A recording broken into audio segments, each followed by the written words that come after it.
இப்போ நம்ம என்னென்ன செய்கிறோம், எப்படி செய்கிறோம், இந்த பொருளோட தரம் என்ன, மெட்டீரியல் என்ன, எல்லாத்தையும் சொன்னோம். இன்னொன்று என்னன்னாக்கா, யாருக்காவது வாங்கணுன்ற எண்ணம் இருந்துச்சுன்னா சீட்டு மாதிரி சேர்த்தும் அதில் செய்யலான்றதையும் சொல்லியிருக்கிறேன்.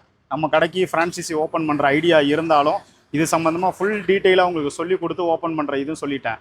அப்படி யாருக்காவது ஏதாவது டவுட்டாக இருந்துச்சுனாக்கா இந்த ஸ்க்ரீனில் என்னோடய நம்பர் வரும். அந்த நம்பருக்கு நீங்கள் வாட்ஸ்அப்பில் மெசேஜும் பண்ணலாம். இல்லை உங்களுக்கு இன்னும் கிளியராக வேணும்னாக்கா அந்த டைம் வீடியோ கால் அடிச்சிங்கன்னா நான் உங்களுக்கு அதையும் காட்டுவேன். இல்லை நீங்கள் டேரெக்டாகவே இப்போ திருப்பூர் லொக்கேஷனில் நம்ம கடைக்குள்ளே இருக்கிறீங்கன்னா டேரெக்டாக கடைக்கு வந்து விசிட் பண்ணுங்கள். இல்லை வெளியூரில் இருக்கிறவங்க கால் பண்ணி என்ன டீட்டெயில் வேணாலும் கேட்கலாம். அப்படி என்ன டீட்டெயிலாக இருந்தாலும் நான் 90% சொல்லிட்டேன்னு நம்புகிறேன். அப்படி சொல்லாத 1-2 இருந்தாலும் டவுட் இருந்தாலும் கேட்டு என்ன ஏதுன்னு கன்ஃபார்ம் பண்ணிக்கோங்க. இந்த கடைக்கு இன்னும் நீங்கள் ஏதாவது சப்போர்ட் பண்ணிங்கன்னா இன்னும் அடுத்தடுத்த டெவலப்மெண்ட்டுக்கு நீங்கள் ரொம்ப உதவி செஞ்ச மாதிரி இருக்கும். நன்றி, வணக்கம்.